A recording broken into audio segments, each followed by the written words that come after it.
Hello there. So I've gotten a question um, over at the Lemosoft forums for visual novels, and that question is, how did I create this for chapter one of Kaguya Hime? And because originally the thing had like one choice, a single choice, and then I was like, that's not enough satisfaction for my patrons or for my audience for either the free tier or the pay tier. So gotta make that worth your time, have to give you things to explore. So this is how I took a single choice and expanded it to multiple choices. Now I'm not going to show it to you directly on Kaguya Hime, but I'm going to show it to you on a very simple example. And you can also consider this sort of a tutorial on how to use Twine in the simplest way possible, and also how to take a single storyline and develop it into something more interesting, more branching, non-linear, and so on and so forth. We're not going to make anything as complex as this, but I just wanted to show you how to go from one choice or no choices to more than that, and to sort of give depth to a particular decision. Um, as you can see, everything kind of boils down to one thing, but at the end you have a whole bunch of attributes that are going to affect future stories. And in fact, your attributes already are affected in this web here. But anyways, let's get to the good part, which is going to Twine, oops, and saying, I want a new story. So there are a couple special nodes that Twine creates for a new story. Nodes are also called passages in Twine parlance. So the first one is just naming the story. So I'm going to do Mouse, Deer, and Tiger. It's an, I believe, Indonesian or Malaysian folk tale about mouse deer tricking a tiger. And it's a little funny and a lot cute. So Mouse, Deer, and Tiger. Mouse Deer Productions is the author, and we're going to save this story to my desktop as Mouse, Deer, and Tiger. Alright, so Control or Command W closes the little passage windows, and Control S or Command S saves your project. You'll be using the save function a lot because, like any creative venture, you want to save a lot. So anyways, let's start the story. The start node is a special node, and it has to be named start. It's a limitation of Twine, but it's not that bad. I usually use start just to set out rules for my beta readers as to what to expect. Now, the way that new passages and links are created is with double square brackets. So you double square bracket and you just put in a name, like the river is our next scene, and then we close it and it says, do you want to create the passage the river? And we say, yes, yes we do. And let me close this because it's getting distracting. And so you see we've created a new node, the river. It's got nothing in it right now. Tags, I find tags a little useless because you can't search for specifically tagged passages. So I just use them to mark out which one's the ending, which ones are ending nodes, so that it just appears graphically. Its tags are really kind of useless otherwise. But let's get started. So we have our description of the scene. in the real visual novel, if this was going to become a visual novel, there'd be an actual image there instead of a description. So I guess deciding on the narrator is an important part of fiction, and it's really important in a visual novel. One of the things about the interactivity of a visual novel is that if you start changing up the narrators, you're going to really confuse the interaction with the story. So try not to do that. It can be done pretty well, but it's difficult to do. More difficult than regular writing. Okay, so let's have mouse deer composing their thoughts. And what I'm going to do is I'm going to write a series of, well, I'm going to write one passage, which is the way you'd normally write the story. You'd have no choices. And then we're going to work on expanding that. Let's see.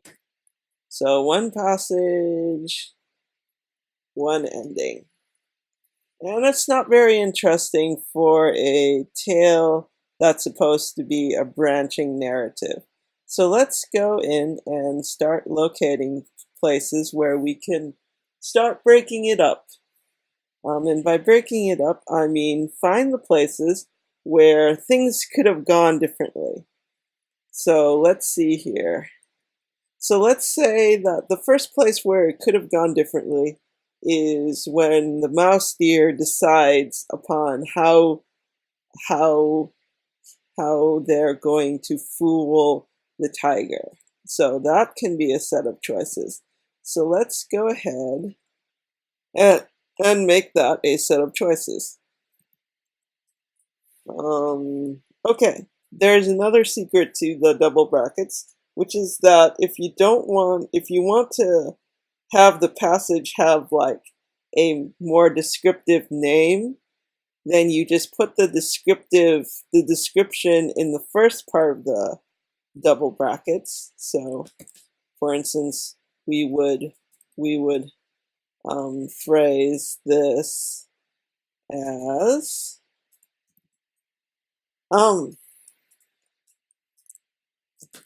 I decide to tell. Now let's think of ways we can try to trick Tiger. I decide to tell, let's take the Billy Goat's Gruff approach. I decide to tell Tiger about the buffalo herd on the others, about the buffalo herd nearby. And then you put the pipe symbol of the straight line, and then you give the name of the actual name of the passage. Tell about buffalo herd, and that will eventually create the passage when we close this. Now let's come up with more choices.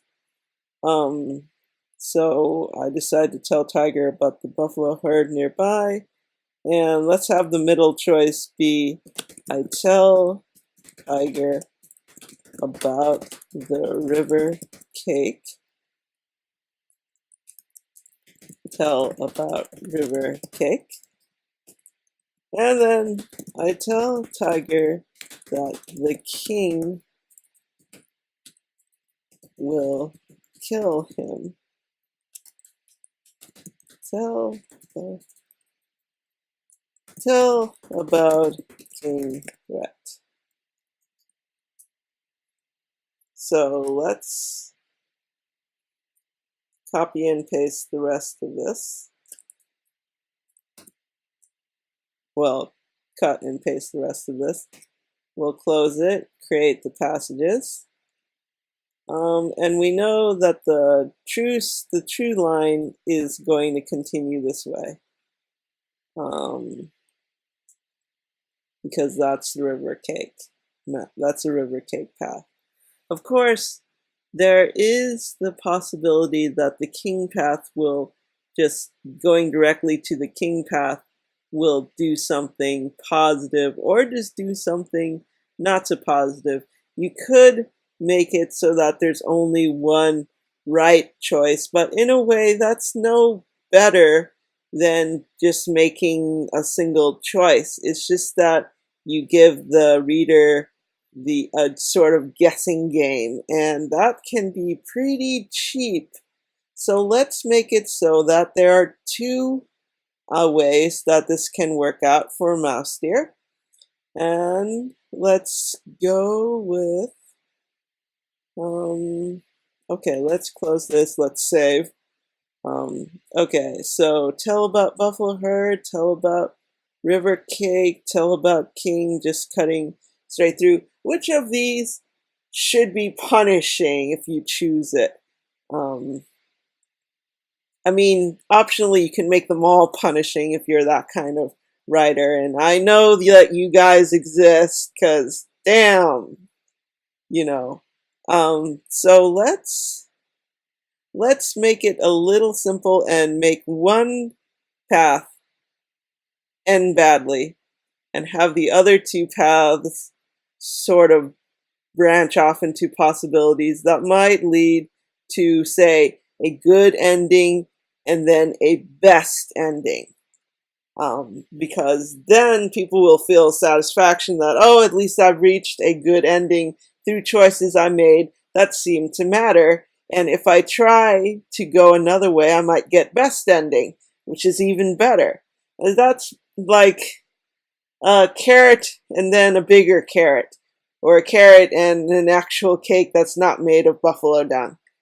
So those are considerations to take into account. Let's see here. Tell about buffalo herd. That seems to be a really mean thing to do.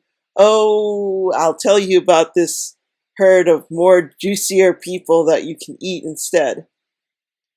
That seems pretty wrong, actually. Um, but let's go ahead and sort of write what the consequences of this may be. So, let's go ahead. That's really mean. Tiger, let's punish. Punish the meanness. But that's just me. Tiger. Okay, we have our first bad end. So let's go and discuss more about what the possibilities are between the river cake and just cutting ahead to talking about the king. Talking about the king's probably not the wisest choice, because then there's nothing to really motivate the tiger to. It's less tricky somehow. Oh, by the way, I'm just gonna highlight this as ending. And see, there's a little ending tag showing up there, right? Showing up there now. So let's go ahead and continue. What about telling about the king threat? What would that result in?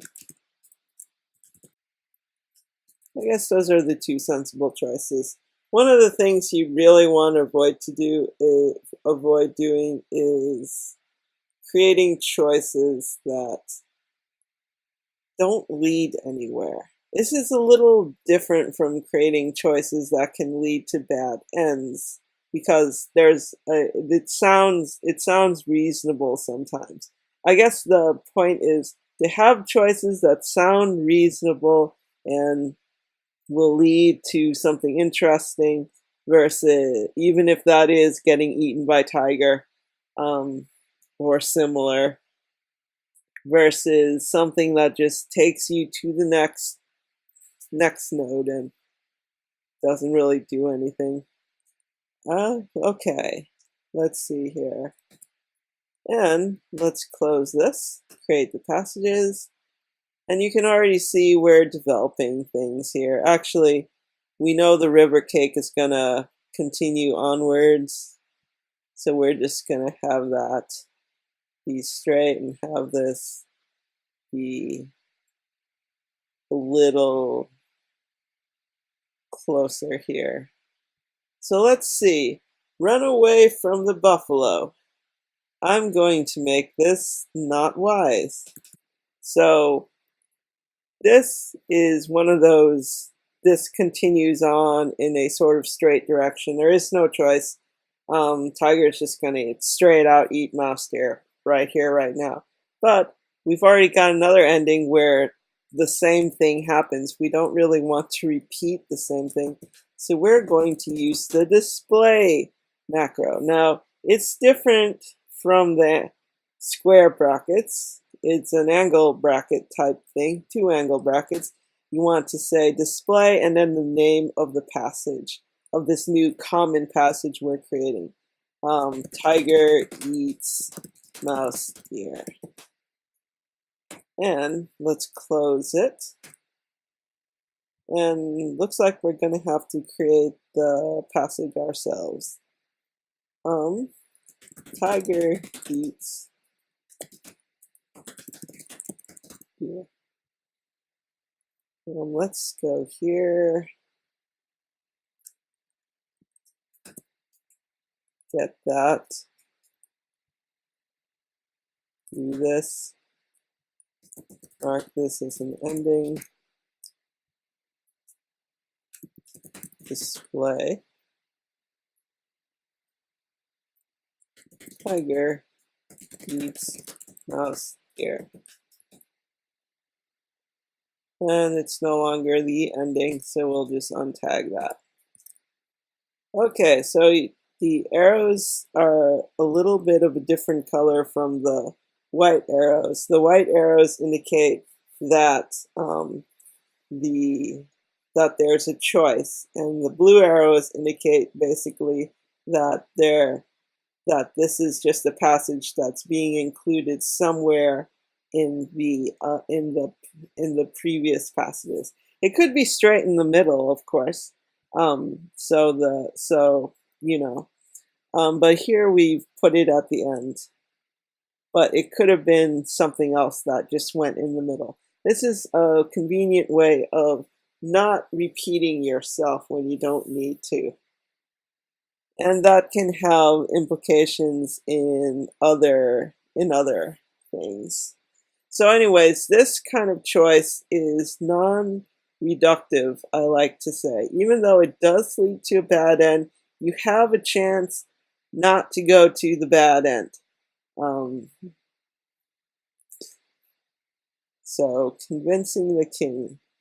I want this to lead to a sort of good end. Okay, ending. That's an ending. Okay. But let's go back to the river cake because that's the most interesting. That's the most interesting path so far. Okay, because it's partly because it's the true path, so you're likely to have developed it better.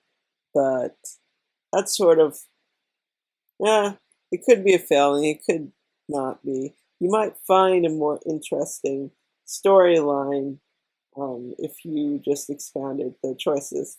So let's continue.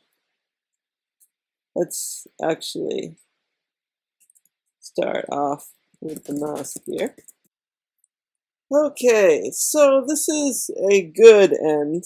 The mouse deer doesn't get banished by the Buffalo King and gets their sort of vengeance or survival of the tiger encounter. But let's make this, so this is just the good end. Good end. But let's give another choice. So let's see here.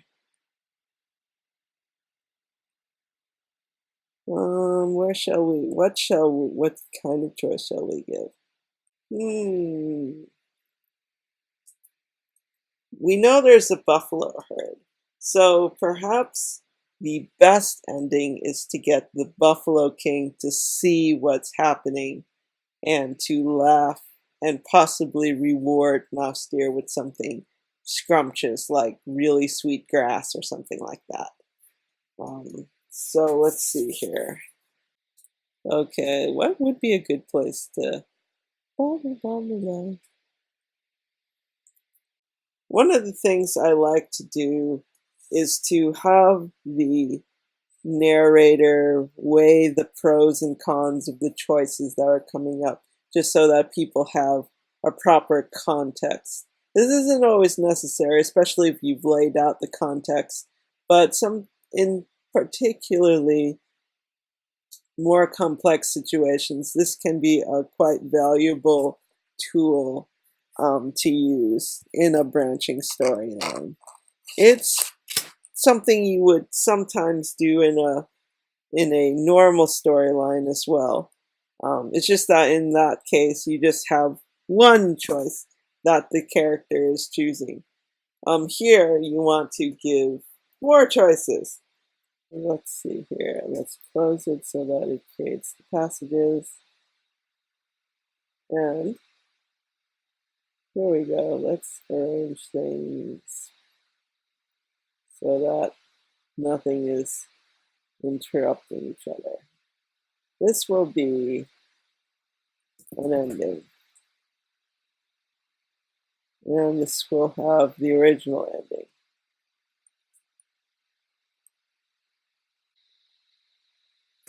Okay, we've got our good ending.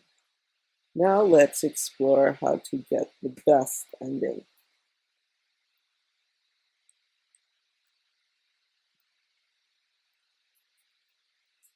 And let's go here. Suspiciously. This actually will tell me what particular expression to use for the Buffalo King's sprite, aka their character image. So this would be a suspicious character image. Suspiciously. And what brings you here, trickster? Best end.